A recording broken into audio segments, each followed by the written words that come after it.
My name is Thaddeus Gray. I was the new priest at St. Gideon's Church in the outskirts of Boston. A beautiful, old place, high arches, stained glass windows, the smell of incense, the sounds of prayers echoing down the hall. It was everything I dreamed of, until I learned the church's true purpose. When I first arrived, the congregation was small, mostly elderly parishioners who whispered more than they prayed. I thought nothing of it, but every Sunday, after the service, I'd hear murmurs coming from the pews, quiet words uttered as if someone were still praying despite the fact the church had emptied. One night, I decided to stay late and investigate. The church was dark, except for the flickering candlelight in the back. I made my way to the pews where I heard the whispers. That's when I saw the prayer book opened, pages turning on their own. I couldn't help myself. I approached and read the words. For those who have lost their way, let them find salvation. In the silence, I hesitated. Something was wrong. My fingers trembled as I reached for the book to close it. But before I could, the whisper came again, louder, and it wasn't a prayer. No, Father, you're the one who's lost. The lights flickered violently. The air became thick, and the temperature dropped. I backed away from the book, but my feet were stuck to the floor, as if the very ground had claimed me. The whispers, now more frantic, filled the space around me, each one screaming my name. I turned, trying to escape, but there was no way out. From the shadows, a figure emerged. A man, his features obscured by a dark cloak. He walked toward me, his footsteps echoing off the walls with an unnatural rhythm. You came looking for answers, he said, his voice a low rasp. But the only answer here is that which you refuse to speak. Suddenly, I felt the weight of 1,000 eyes. The walls seemed to bend inward, the stained glass flickering with faces I couldn't recognize us following my every move. They were no longer prayers, they were voices, pulling me in, dragging me toward the altar. I finally broke free, running toward the door, but it slammed shut. The last thing I heard was a voice, not from the shadows, but from the very walls themselves. You cannot leave, Father. Not until you speak the prayer that's trapped you here. The next morning, the church was silent. Too silent. I left, never to return. But every time I close my eyes, I hear the whispers, the prayers, and the truth they tried to keep hidden. My name is Lennox Vale. I am a historian focused on religious rites and forgotten rituals. But what I uncovered at St. Rule's Church wasn't forgotten. It was buried. The church had been abandoned since 1892 after a fire consumed half the town. I was granted access to document and photograph anything salvageable. Hidden behind the collapsed altar, I discovered a sealed chamber bricked over with symbols I didn't recognize. Inside was a second baptistry, round, shallow, filled with blackened water that smelled like smoke. Carved above it, Aqua Veritas, water of truth. I dipped my hand in. It burned. That night, I dreamt of children with scorched skin kneeling in a circle, whispering. At the center, a priest, eyes gone, murmuring as he lowered a baby into the black water. I woke, gasping. My hand where I'd touched the water was blistered. I should have left. Instead, I researched. I found fragments of a forgotten rite, baptism of fire, a ceremony performed during plagues and famine, meant to purge sin with something stronger than holy watered pain. I returned to the font to take samples, but as I approached, I heard breathing, slow, rhythmic, as if someone lay beneath the surface. I shined my flashlight in. The reflection wasn't mine. It was a face, eyes wide open, staring back. I ran, but the church doors had shut behind me, and the air grew thick, smoky. The floor beneath the font cracked open. Something began rising. The burned priest from my dream stood there, dripping, mouth sewn shut with wire. He raised a finger to his lips, then pointed to the water. From the shadows, dozens of charred Children emerged, all silent, all staring at me. Then they spoke in unison. "Your sin must burn too." I passed out. When I woke, I was outside the church, but my palm still bears the mark, the blistered sigil from the stone wall. And every night, I hear the font, bubbling, it's waiting for the next baptism. Maybe yours. My name is Corwin Blake. I'm an audio technician. I once believed every sound had a source. Not anymore. 2 months ago, I was hired to digitize old choir recordings from St. Abel's Church in Vermont. The tapes dated back to the 50s, labeled by year. I set up my equipment in the church basement, where the acoustics were strangely perfect. The first few recordings were what you'd expect. Children's choirs, organ music, sermons. But one tape had no label, just a single word, written in red ink. Hymn 13. I played it. There was no music, no voices, just low static. Then, a sound faint, like someone humming beneath the floorboards. I turned up the gain. The sound grew clearer, not humming, whispers, a language I didn't recognize. Each syllable felt wrong in my ears, like they weren't meant for humans to hear. I stopped the tape, but the whispers didn't stop. They were coming from the basement speakers. I unplugged everything. Silence returned until midnight. That's when the tape started playing itself. No power, no tape deck, just sound pouring from the walls. That night, I dreamed of the church, endless, lit by candlelight, and in the center, a choir of children stood motionless, mouths wide open, but no sound came out. The next morning, I checked the original tape again. The static was louder, and underneath it, I heard my own voice, begging, screaming, saying things I hadn't said yet. "Please, stop the song. It knows my name." I destroyed the tape, burned it in the nave. But every night at midnight, the church fills with whispers. They echo from nowhere, and I hear the final line of that cursed hymn in my head. "The silence is the offering." I haven't spoken a word in 12 days. If I do, I think they'll find me and join in. My name is Ellis Crane. I'm a restorer, paintings, frescoes, sacred art, and this story is the reason I no longer work on religious sites. Last fall, I got a job offer I couldn't ignore. Restore a 19th-century mural hidden behind the altar at St. Winnis Chapel in Maine. The church had been sealed off after a fire in 1904. No one had touched it in over a century. When I arrived, it was like stepping into a sealed tomb, dust an inch thick. The altar scorched, pews warped by heat, but behind it, a massive canvas, 10 feet tall, nailed to stone, covered in ash, smoke-stained and cracked but intact. The mural showed the crucifixion, but not quite. The figure on the cross wasn't Jesus.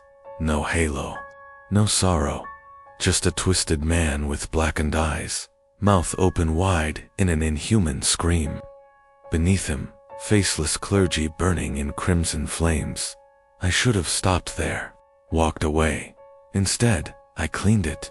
Each day I worked, the expression on the crucified man changed. Slightly. The mouth seemed wider, the teeth longer.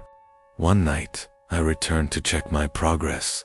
The mural had changed. Now, one of the burning clergy had a face on mine. I stumbled back, dropped my tools. The lights flickered, and I swear the man on the cross moved. Just a twitch, a slight tilt of the head. I left. I told the client I was sick. But when I checked my phone the next morning, there were photos. Dozens of me, sleeping, working, standing in front of the mural, smiling blankly, though I had no memory of posing. I smashed the phone, packed my things. But before I could leave town, a priest from the diocese visited my motel, said the mural had a history, painted by a mad monk who believed he saw hell inside the church walls. Everyone who worked on it went missing. The church was sealed to stop the curse. too late for me. That night, I woke up inside St. Winna's nailed, canvas all around me, paintbrush in my hand, and in the mural, the screaming man now had my eyes. My name is Ivor Maddox. I was a priest. Now, I don't even trust my own prayers. 3 years ago, I took over St. Brigid's Parish in rural Oregon, a dying church with peeling walls and dwindling faith. My only company most nights was the wind and the creak of the old confessional. It started with the door. Every night at exactly 12:06 a.m., the confessional door would open. No footsteps, no knocking, just open. At first I thought it was the wood settling, old hinges, nothing more. Then, one night, I heard a voice from within. "Forgive me, Father, for I have sinned." I entered, heart tight. No one was there. I chalked it up to stress. Isolation can twist the senses. But the voice returned the next night, and the next. Always, at 12:06. The confessions grew darker. Murder, desecration, things too vile to repeat. But the voice always the same. Calm, male, echoing slightly, as if spoken in a cave. One night I finally spoke back. "You're not real. This is madness." That voice replied, "Then why are you trembling, Father?" The light inside the booth flickered. I felt breath on my neck, though no one sat beside me. I ran. I locked the doors. I didn't return for 3 nights. On the 4th, I found claw marks on the inside of the confessional door, and a note scrawled in Latin, "Admit what you've hidden." I never told anyone what happened in seminary. I buried it deep. I told myself God forgave me, but that voice knew. The next night, the voice didn't confess. It accused you took from her what you had no right to take. The air turned sour. The wood cracked. Something slammed against the wall inside the booth. I screamed until the candles blew out by themselves. Since then, no one enters the church after sunset. And I don't sleep in the rectory anymore. But every 12:06 a.m., the confessional opens, waiting. And I know, someday soon, I'll go in one last time, not to forgive, but to confess. My name is Thorn Elric, and I've never believed in omens, until the night the bell rang. I work night security. Last winter, I got assigned to a restoration site, St. Bellamy's Church in northern Pennsylvania. The building had been empty since 1966. Shut down after a lightning strike split the steeple and killed the head priest. Mid-sermon. They never rebuilt the bell tower, just removed the corpse and boarded it up. My job was simple: walk the perimeter, report squatters or vandalism, don't go inside. But on my 3rd night, I heard it.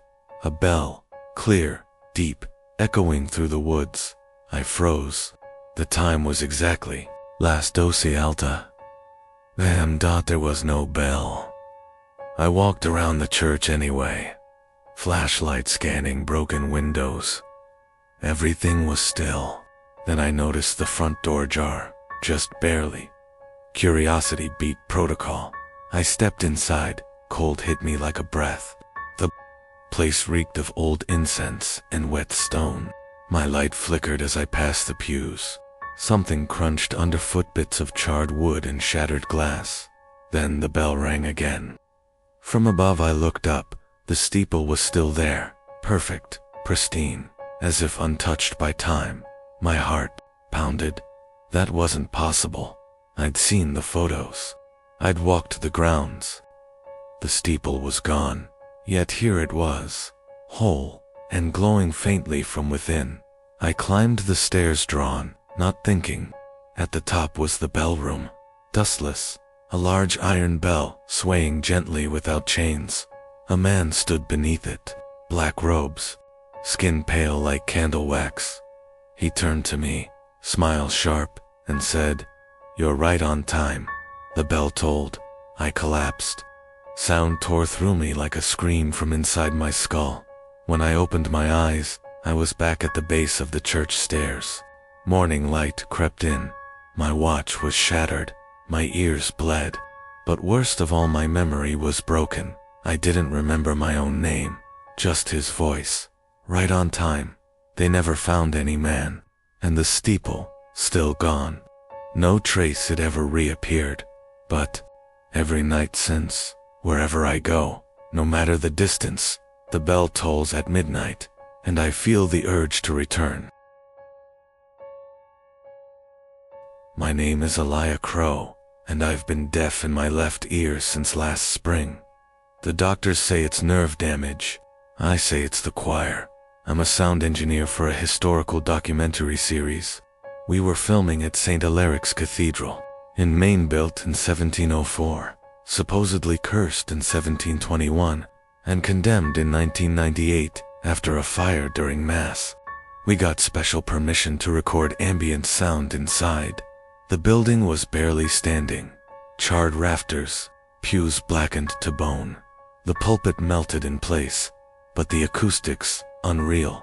I swear, you could hear a whisper from across the hall. I set up 3 mics, one by the altar, one near the organ, one facing the choir loft. Then I waited, headphones on, for nature to sing. It wasn't nature that answered. At exactly 3:17 a.m., the audio feed from the choir mic came alive. A choir began to sing. No music, no instruments, just voices. Beautiful, at first latent hymns, harmony like silk. But something was off. The melody bent oddly, stretching syllables until they sounded ... wrong. One voice in particular, sharp and childlike, carried above the others, repeating the same word. Exurge. I took off the headphones, heart pounding. There was no one in the loft.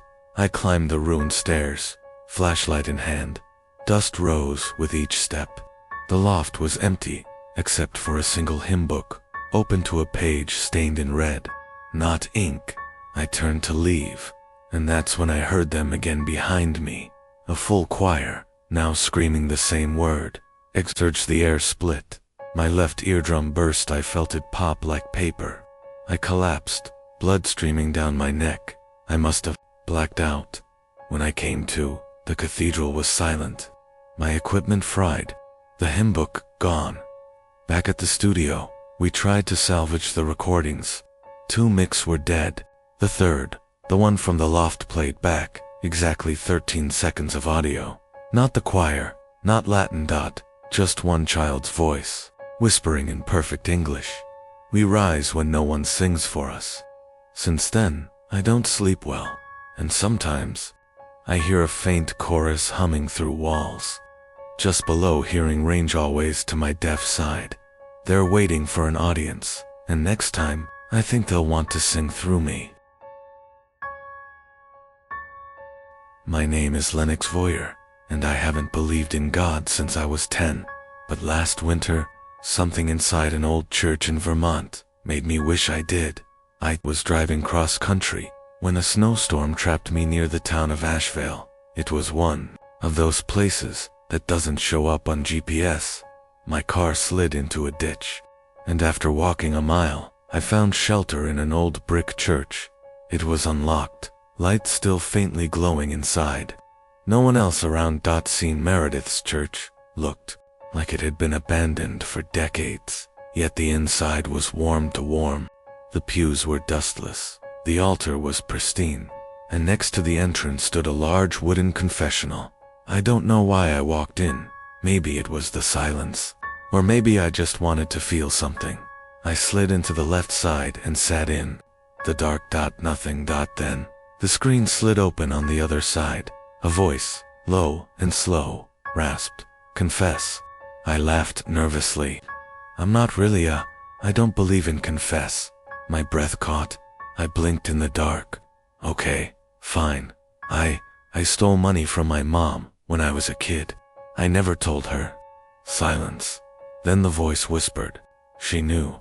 A chill wrapped around my spine. I tried to get out, but the door wouldn't budge. I confessed more. Dumb things at first. Skipping work, lying to friends. but the voice responded each time, saying things no one should have known. Then, I slipped. I confessed something real. I hit someone with my car. 2 years ago, I kept driving. I never looked back. The confessional trembled. The lights flickered, and the voice no longer human said, "And he never left." Suddenly the wood between us began to crack, splintering outward, like something was pushing through. I screamed, slamming my shoulder against the door until it finally gave way. I stumbled into the chapel. It was pitch black, not just dark absent of light. I ran, following memory instead of vision. I made it to the exit, burst through, and collapsed into the snow.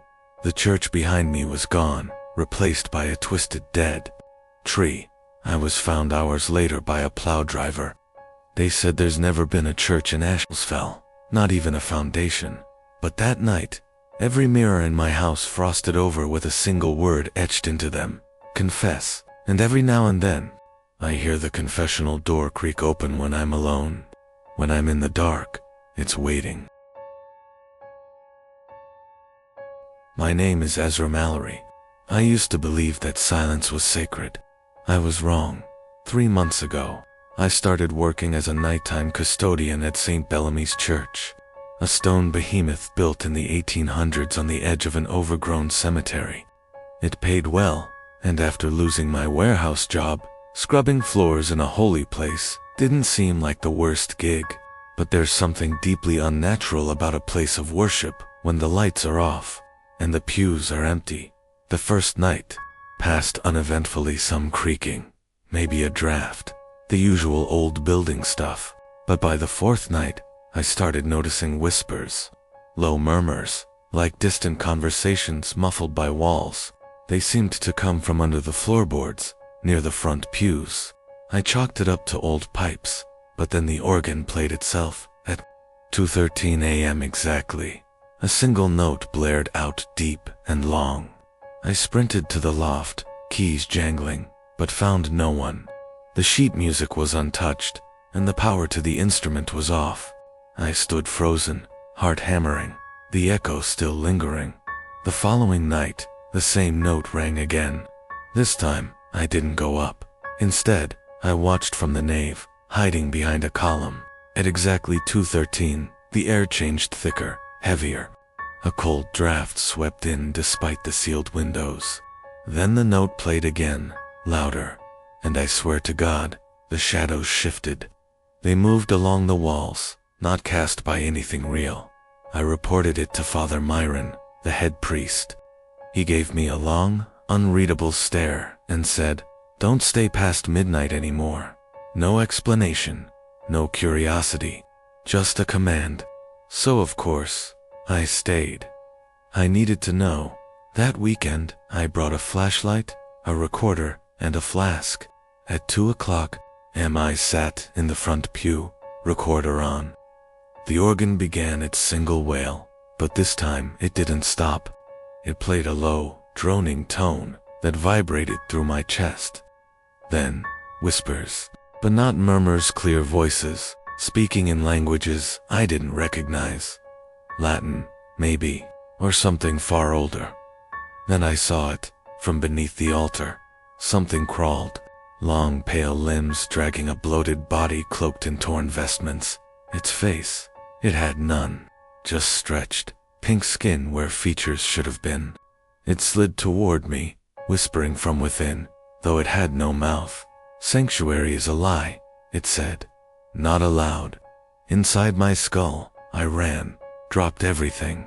I left the church door wide open and didn't look back until I was 3 blocks away. The next day, the church was locked, chained from the outside.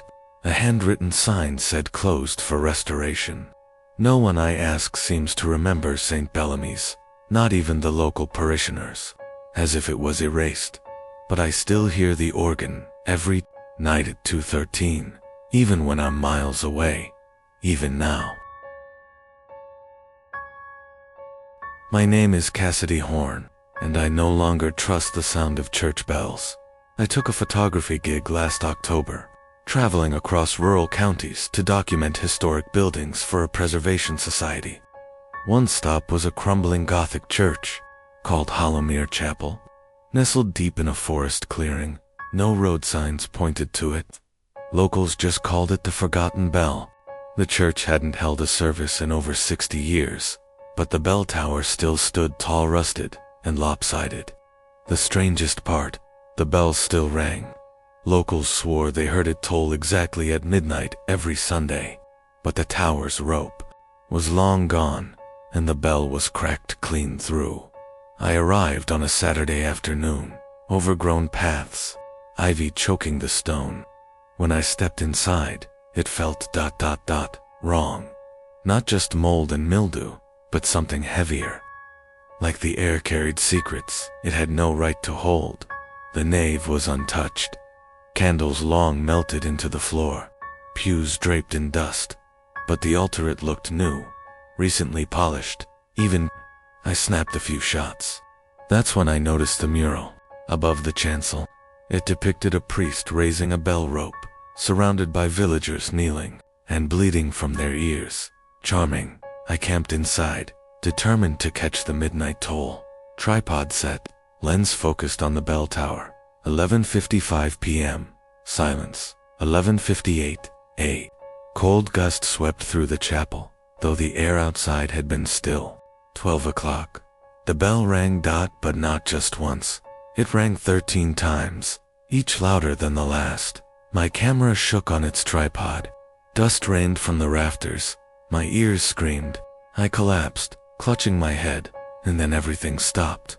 When I opened my eyes, there were people in the pews, dozens of them, pale, silent, motionless, dressed in funeral clothes from another century, all staring forward. And standing behind the altar was a priest with no eyes, just hollow sockets and a mouth too wide. He opened his arms like he was giving a benediction. Then the congregation began to turn one by one toward me. I ran. I didn't stop until I reached my car. The forest felt alive, watching. The bell echoed behind me, still tolling. When I returned the next morning with a sheriff and a local historian, the chapel was gone. Not just boarded up, gone, as if it had never stood there. Just a clearing of grass where my boot prints ended. In panic, but every Sunday, at midnight, I hear it. 13 tolls, and now, sometimes, I see pale figures in my dreams, sitting in pews made of bone. I'm Sarah Parker, and I've worked at the Woodrow farm for the past 5 years. It's a peaceful, quiet place, with a large barn and acres of land. The farm's owners, the Woodrows, are kind people, but there's one thing about this place that no one talks about. The barn. I remember my first day on the job. The barn looked ordinary at first, old, creaky, with hay scattered around the floor and the faint smell of animals lingering in the air. But there was something about the atmosphere, a heavy feeling that hung in the air, especially when you went inside at night. The older workers always warned me to avoid the barn after sunset, but they never said why. They'd just exchange nervous glances whenever the topic came up and changed the subject quickly. I thought they were just being superstitious, but I learned differently one fateful evening. It was a cold, misty night, and I had been working late, finishing up some chores. The sun had long since dipped below the horizon, and I was heading to the barn to lock up the animals for the night. As I approached, I noticed something strange. The barn door was slightly ajar, even though I was sure I had locked it earlier. Curious, I pushed the door open and stepped inside. The silence inside was unsettling. No sounds of the usual barn animals, no rustling of hay, just an eerie stillness. I called out, but no one answered. That's when I saw it. A shadow tall and slender moved across the far wall of the barn. Even though the light was dim and no one else was inside, I froze. The shadow didn't have any distinct features, but it seemed to ripple, like it was shifting in the dim light. It didn't move like a normal shadow either. It seemed to stretch unnaturally, as though it was aware of my presence. I backed out of the barn slowly, heart pounding in my chest, but I couldn't shake the feeling that something was following me. The air felt colder, heavier, as if the barn itself was watching me. I should have left then, but instead, I returned the next night. Something told me that I had to know what was in there. I stepped inside again, and this time, I wasn't alone. The barn was filled with a thick darkness, so dense it felt like I was walking through a heavy fog. I could barely see my hand in front of my face. The air was thick with an oppressive energy. Then, I heard a soft, almost inaudible whisper, coming from the far corner of the barn. It wasn't human. It was deep, guttural, like the sound of something ancient, something that didn't belong in this world. I forced myself to move toward the sound, even though every part of me screamed to turn and run. As I approached the corner, I saw it again, the shadow, but this time, it wasn't just on the wall. It was standing in the corner, alive, taking shape in the darkness. It was tall, far taller than any person, with elongated limbs and glowing red eyes. Before I could react, it lunged at me. I screamed and stumbled backward, but it was as if time slowed down. The shadow reached out, its fingers cold as ice, brushing against my skin. I could feel its presence inside my mind, like it was trying to consume my very thoughts, in a panic. I grabbed the nearest thing, one of the old pitchforks in the corner, and shoved it toward the shadow. It screeched a sound like nails on a chalkboard and retreated into the darkness, disappearing as quickly as it had appeared. I ran from the barn, slamming the door behind me. My hands were shaking, and my breath came in ragged gasps.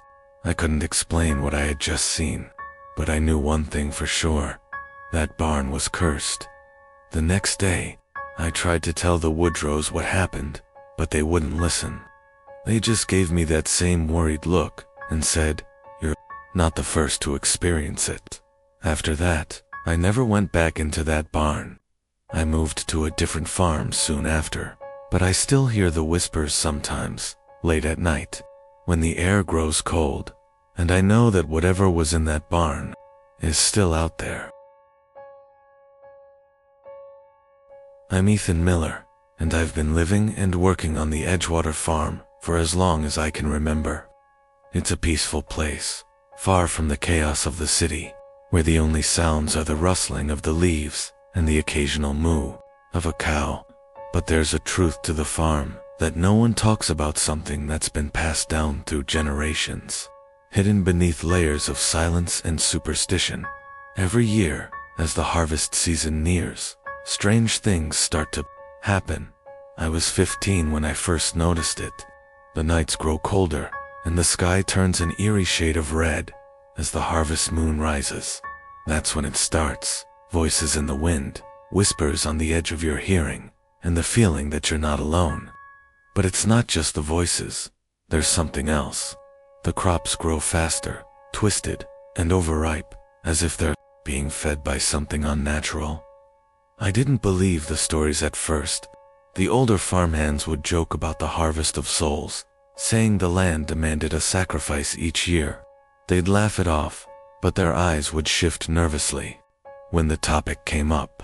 I thought it was just an old farm tradition, nothing more than a spooky tale to keep the workers in line. But that all changed one night. It was just after dusk, and I was in the cornfield, doing my usual rounds. The moon was high, casting a sickly glow over the rows of crops.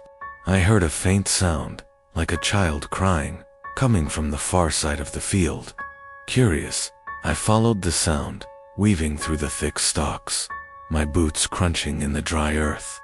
I reached a clearing and stopped, dead in my tracks. There, in the center of the field, stood a figure, pale, gaunt, and dressed in ragged clothes. At first, I thought it was a scarecrow, but then it moved. Slowly, too slowly. The figure turned its head, and I saw its eyes wide, hollow, and empty. A cold shiver ran down my spine as it began to speak. "Help me," it whispered, its voice like dry leaves rustling in the wind. I took a step back, my heart racing, but the figure reached out with long, bony fingers. "It's too late," it hissed. "You can't escape the harvest." Suddenly, the ground beneath my feet trembled. I looked down to see the corn writhing, twisting like snakes, and I felt something cold wrap around my legs. The figure's grip tightened as it pulled me toward the ground. I struggled, but it was no use.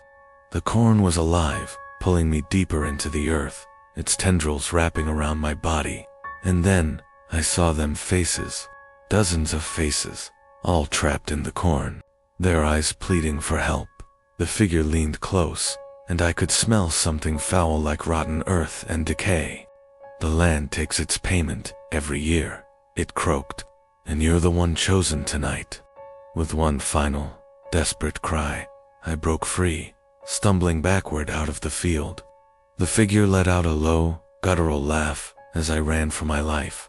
I didn't stop until I was back at the farmhouse, gasping for air. The next morning I went back to the field, heart pounding. The corn was still there, but everything seemed normal. There were no signs of the figure, no strange whispers. I thought maybe it had all been a dream, but as I turned to leave, I noticed something strange. There, in the soil where I had been pulled down, was a patch of earth freshly disturbed and a single bloody handprint. I've never gone back to that field, and every year, when the harvest moon rises, I hear the whispers again, and I know it's only a matter of time before the land comes for me. My name is Luke Harris, and I've worked on farms my whole life. There's something about the wide open spaces and the endless rows of crops that feels like freedom. But there's one thing that never made sense to me. The whispering fields. The farm I worked on, Briarwood Acres, was a large property surrounded by miles of wheat fields. It was beautiful, especially at sunset when the golden light bathed the land in a warm glow. But after dark, those fields were something else. They didn't feel peaceful, they felt alive. I first noticed it a few weeks after I started working there. One evening, while I was walking back to the farmhouse, I heard soft voices carried on the wind. At first, I thought it was just the rustling of the wheat, but as I listened more closely, I realized the voices were too distinct. They were whispering words I couldn't understand, like a language I had never heard before. Curious, I decided to walk into the fields the next evening. I had to know what was going on. The wind was calm, and there was no reason for the crops to sway the way they were. But they did. It was as if the plants were alive, shifting and groaning under their own power. I stood in the middle of the field, straining to hear the whispers. They came from every direction, surrounding me like a dense fog. I could feel the cold creeping in, the air growing heavier with each passing second. The voices were getting louder, clearer. And then, I heard something that made my blood run cold. A voice, deep and chilling, whispered my name, Luke. I spun around, searching for the source, but there was no one in sight.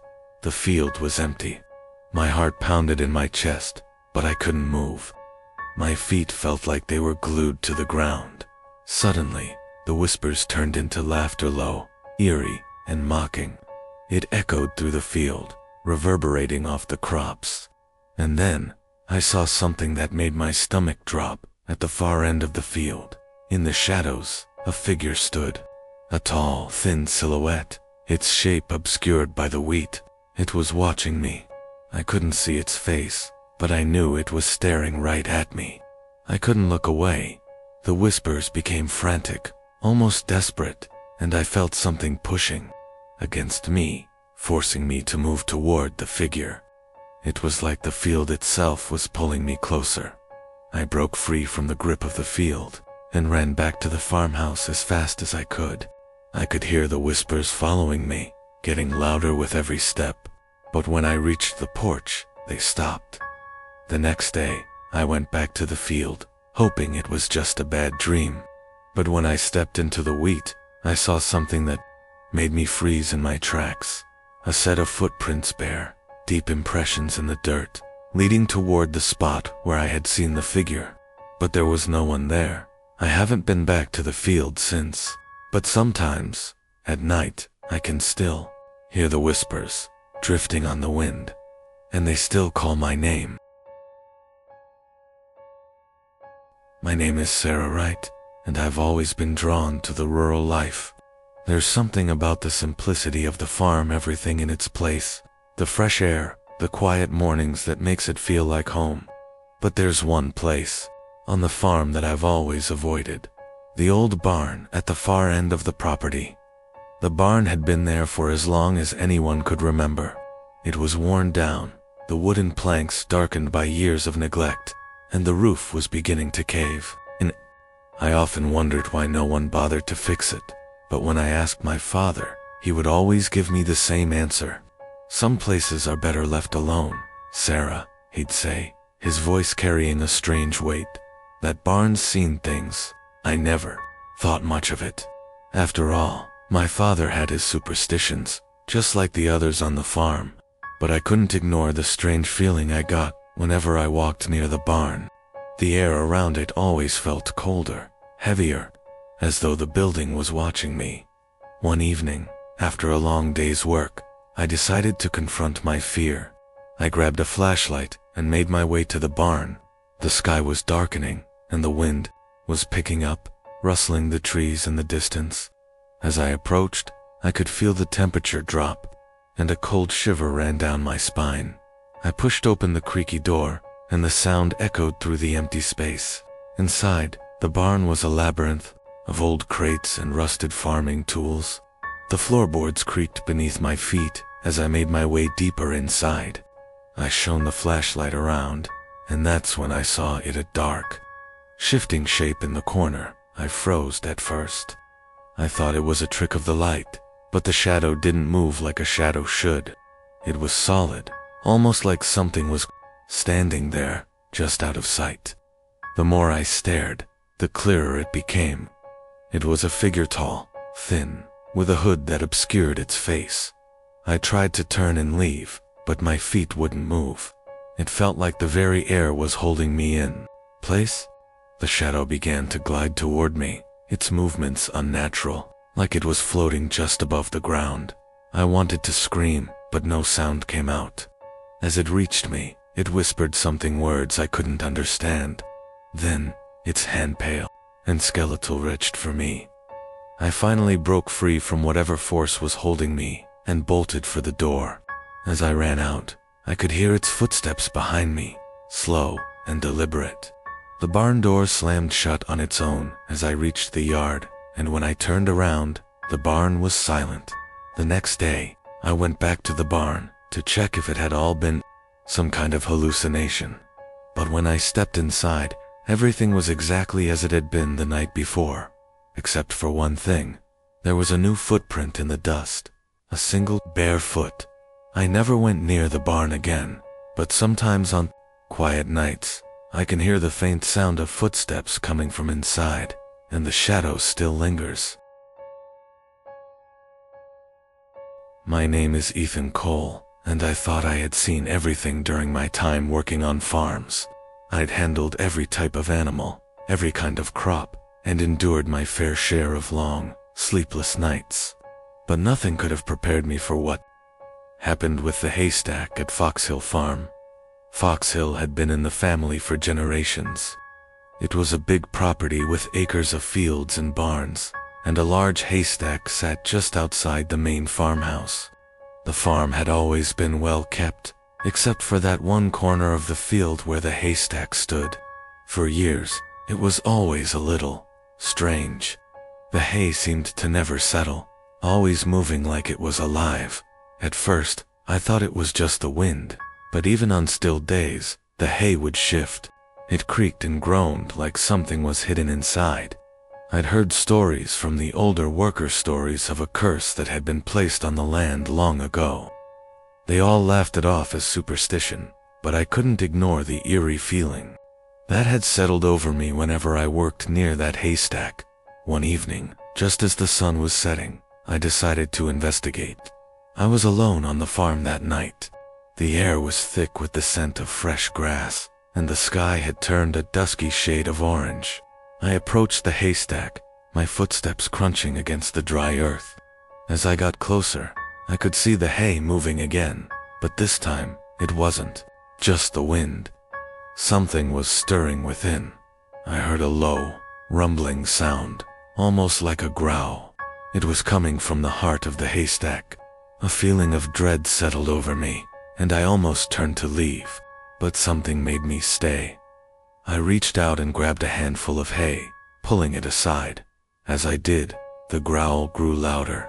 I pulled more and more, until I uncovered what was hiding underneath, a skeleton. But not just any skeleton. This one was different. The bones were charred, burned, as if they had been set on fire, and then left to rot. And the worst part, there were markings on the bones, strange symbols that seemed to move as I looked at them. I stumbled back, heart racing. But then the ground beneath me began to shake. The haystack trembled violently, as if it were alive. I watched in horror, as the skeleton's hand twitched, then slowly reached out, as if trying to grab me. I turned and ran as I sprinted back to the farmhouse. I could hear a voice, soft and hoarse, whispering through the night. Get out, before it wakes." I didn't sleep that night. The next morning, I went to the haystack again, but it was gone.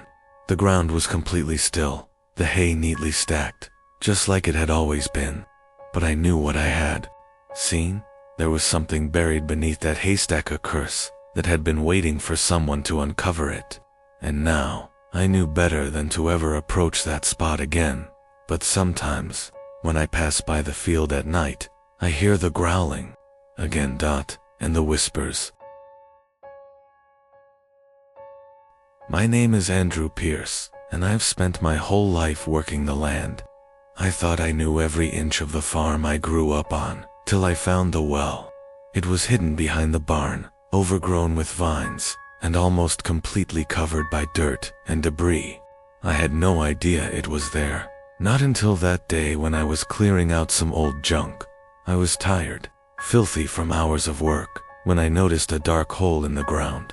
At first, I thought it was just a hole dug by some animal, but something about it felt wrong. The air around it was heavier, colder. I knelt down to get a better look, and that's when I saw the faint outline of stones buried beneath the soil. I dug it out, slowly, carefully. The well wasn't deep, about 6 feet down, but it looked ancient. Its stone walls were worn and cracked, and the water at the bottom was dark, like ink. That's when I heard it, a whisper, low, soft, but unmistakable. It came from deep within the well. I couldn't make out the words, but I knew someone was speaking to me. I leaned closer, straining to hear. The whisper became clearer. Help, help me. I recoiled, heart pounding in my chest. I stood up and took a step back, shaking my head. There was no way. It was just the wind, right? But I couldn't shake the feeling that something was watching me, something in that well. The next day, I couldn't stop thinking about it. I knew I had to go back. I don't know why, but I couldn't leave it alone. I returned after dark, when the farm was silent. The well was waiting, as if it had been calling to me. This time, the whispers were louder, more urgent. Double quotes, please. Pull me out. I grabbed a nearby rope and tied it to a wooden post, dropping the other end into the well. My heart raced as I tied a hook to the end, hoping I could pull something out, anything. But when the hook hit the water, there was a sudden pull from below, as though someone was grabbing it from the other side. I fought with all my strength, but the pull was relentless. It was as though whatever was down there was trying to drag me in. I dropped the rope, but it didn't stop. The whispers became frantic now, echoing round the well. You'll regret it. You'll regret it. I ran back to the house, but that night I could hear it faint, almost drowned out by the wind, but unmistakable. Help me. Help me, before it's too late. The well remains there to this day, a black pit in the ground. I haven't gone near it since that night. I've heard the whispers again, but now I know better. There's something down there, voice trapped, begging for release. But I don't think it's asking for help anymore. It's warning me. My name is Simon Reynolds. I've worked on farms for years, but nothing could prepare me for what I experienced at Greendale Farm. It was a place that had a reputation for growing the best crops, year after year. But there was a reason for that one I didn't learn until it was too late. It started when I noticed the crops in the farthest field. They were rotting. At first, I thought it was just a bad batch. The rest of the fields were fine, so I didn't think much of it. But over the next few days, the rot spread. The corn began to wilt, turning black at the edges. It was like the decay was moving from plant to plant, infecting everything it touched. One evening, I went out to investigate. The sun was setting, and the field was bathed in an eerie golden light. As I walked between the rows of crops, I noticed something strange, a shadow moving among the dying plants. It was tall, but too thin, stretching unnaturally across the field. I called out, but there was no response. The shadow didn't move like a person. It seemed to sway, as if it was being blown by an invisible wind, but there was no breeze. I kept walking, drawn to it, despite the growing sense of dread in my chest. As I got closer, I could see it more clearly. The shadow wasn't a person at all, it was a figure made of the decay itself. Its body was composed of rotting plants, twisted and contorted into a form that was both human and something else entirely. Its face was an empty, hollowed-out mask of moldy wood and writhing roots. I froze. My heart skipped a beat. It didn't seem to notice me, or maybe it just didn't care. Slowly, it reached out, touching the nearest stalk of corn, and I watched in horror as the plant wilted instantly, the leaves turning to black mush. I ran. I didn't stop running until I was back at the farmhouse. I tried to tell the others, but they just laughed it off. "It's just nature," they said. "The weather's been harsh. It'll pass." But the rot didn't pass. It spread faster, until the entire farm was infected. The air grew thick with the stench of decay. People started to leave. Those who stayed grew pale and weak. It was as though the farm itself was dying, and it was pulling everything with it. That night, I went back to the field. I couldn't stay away. I had to know what was happening. I saw it again, the figure made of rot, standing at the center of the field. This time, it turned toward me. Its hollow eyes locked onto mine, and I felt something cold and unnatural crawling inside me.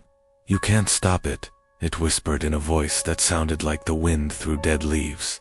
I ran, but this time, I didn't look back. Greendale Farm was never the same again. I don't know what happened to the others, but I've never been able to forget the figure in the field, the one made of rot and decay. My name is Clara Hines. I didn't believe in ghosts. Not until I spent a summer working on a farm outside of town. It was meant to be a simple escape from the city, a way to clear my head. Little did I know, the farm I chose had secrets that would never let me go. It all started with the barn. There was something off about it. It was an old wooden structure, falling apart in some places, but still standing tall. Every time I passed by it, I felt like something was watching me. The air around it was always colder, and there was a strange stillness that made the hairs on the back of my neck stand up. One night, I decided to investigate.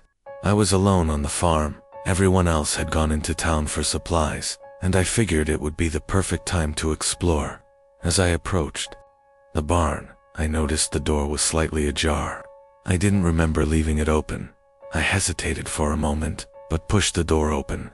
The inside was dimly lit, the only light coming from a single flickering bulb hanging from the ceiling. The smell of hay and old wood filled the air. But then, I saw it. A figure standing at the far corner of the barn. At first, I thought it was a trick of the light. But as I stepped closer, the figure came into sharper focus. It was a woman, pale, dressed in old-fashioned clothes, with long tangled hair that fell over her face. She was staring at me, her eyes hidden in the shadows. I froze, my heart pounding. "Who are you?" I whispered, though I knew she wouldn't answer. She didn't move. But then, I heard it. A soft whisper, barely audible. "Help me." I took a step back, my breath catching in my throat. But the woman didn't follow. She remained rooted in place, her head tilting slightly, as if she was waiting for something. I turned to leave, but the door slammed shut behind me. The temperature dropped suddenly, the air thick with an unnatural chill. The woman's voice echoed again, louder this time. "Help me, ... before it's too late." I was terrified. I ran to the door, throwing myself against it with all my strength. It flew open, and I stumbled outside, gasping for breath. The barn door slammed shut again behind me, and the whispering ceased. The next day, I told the farmer about what happened. He just stared at me like I was crazy. "That barn's been abandoned for years," he said. "Nothing lives there anymore."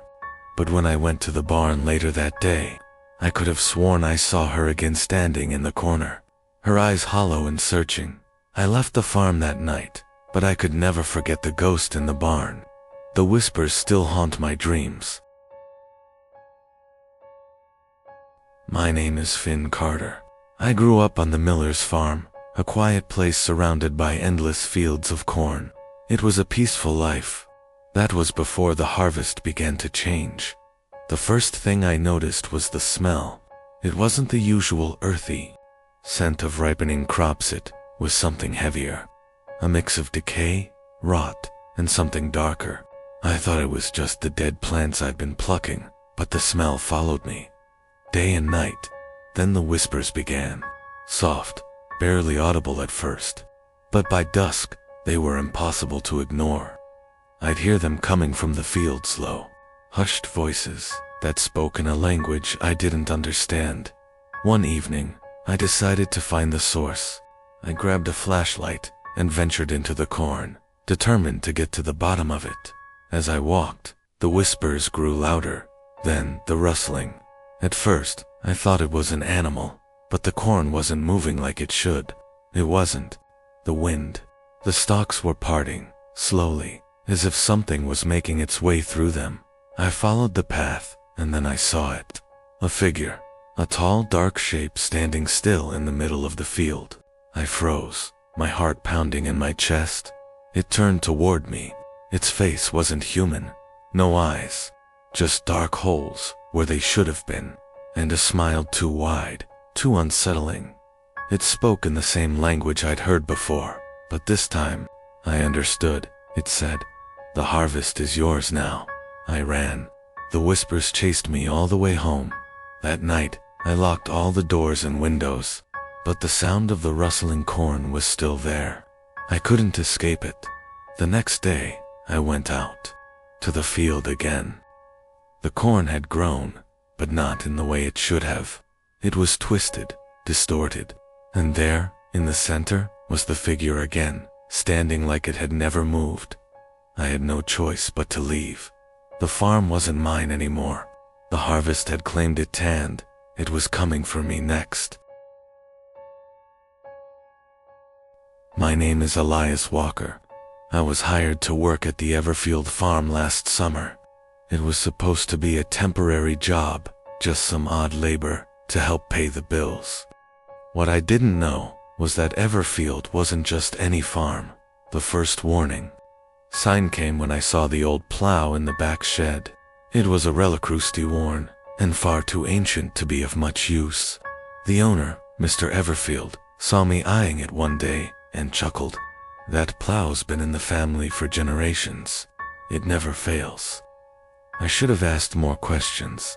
The first week on the farm was quiet, but there was something about the land that felt off. The soil was unnaturally dark, almost black, in places, and the crops grew at an alarming rate, faster than they should. But it was the plow that caught my attention next. Mr. Everfield insisted that I use it to break some fresh ground at the far end of the field. I didn't argue. What else was I supposed to do? But the moment the plow touched the earth, something changed. A cold wind swept across the field. The ground trembled beneath me. Then, I heard it low, faint, like a whispering voice carried on the wind. I stopped, looking around, but saw nothing. Then, the plow stuck. I tried to lift it, but it wouldn't budge. As I knelt down to investigate, I felt a chill crawling up my spine. The ground beneath the plow was soft, too soft. And there, in the mud, were handprints. Small, skeletal hands, etched into the earth, as if someone had tried to claw their way out. I stepped back. Something was wrong. The wind picked up, and the whispers became clearer. I could hear words now, though they sounded distorted, like someone speaking underwater. Help, us, break the curse. Panicked, I yanked the plow free and ran back to the barn. Mr. Everfield was standing there, watching me with a knowing look. "You've seen it now, haven't you?" he asked, his voice cold as ice. "What's wrong with that plow?" I demanded. He smiled, but it wasn't a friendly smile. "That plow, it's not for tilling soil. It's for breaking the ground open. It's for digging up the past." I didn't stay after that day. I packed up and left, without looking back. But as I drove away, I saw it in the rearview mirror, the plow, standing on its own in the field, the wind blowing around it in an eerie circle. And I heard the whispers again.